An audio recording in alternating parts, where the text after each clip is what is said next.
Chapitre 17.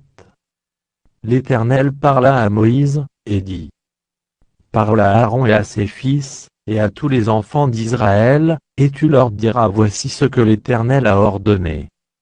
Si un homme de la maison d'Israël égorge dans le camp ou hors du camp un bœuf, un agneau ou une chèvre, et ne l'amène pas à l'entrée de la tente d'assignation, pour en faire une offrande à l'Éternel devant le tabernacle de l'Éternel, le sang sera imputé à cet homme. Il a répandu le sang, cet homme-là sera retranché du milieu de son peuple.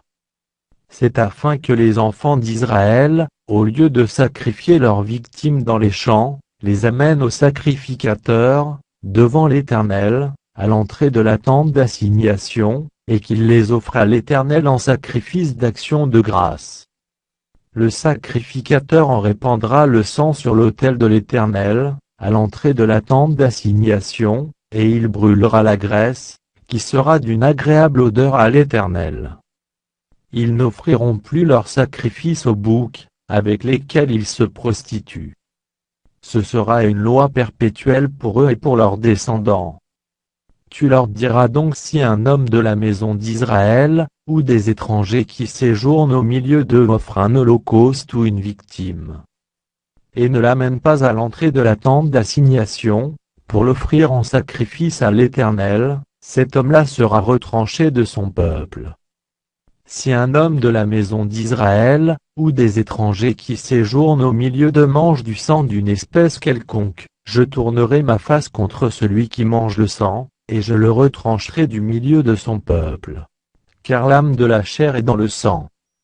Je vous l'ai donné sur l'autel, afin qu'il servît d'expiation pour vos âmes, car c'est par l'âme que le sang fait l'expiation. C'est pourquoi j'ai dit aux enfants d'Israël: personne d'entre vous ne mangera du sang, et l'étranger qui séjourne au milieu de vous ne mangera pas du sang.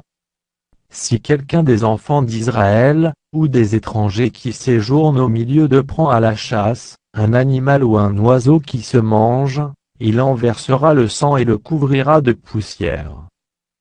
Car l'âme de toute chair, c'est son sang, qui est en elle. C'est pourquoi j'ai dit aux enfants d'Israël: vous ne mangerez le sang d'aucune chair, car l'âme de toute chair, c'est son sang, quiconque en mangera sera retranché. Toute personne, indigène ou étrangère, qui mangera d'une bête morte ou déchirée, lavera ses vêtements, se lavera dans l'eau, et sera impure jusqu'au soir, puis elle sera pure.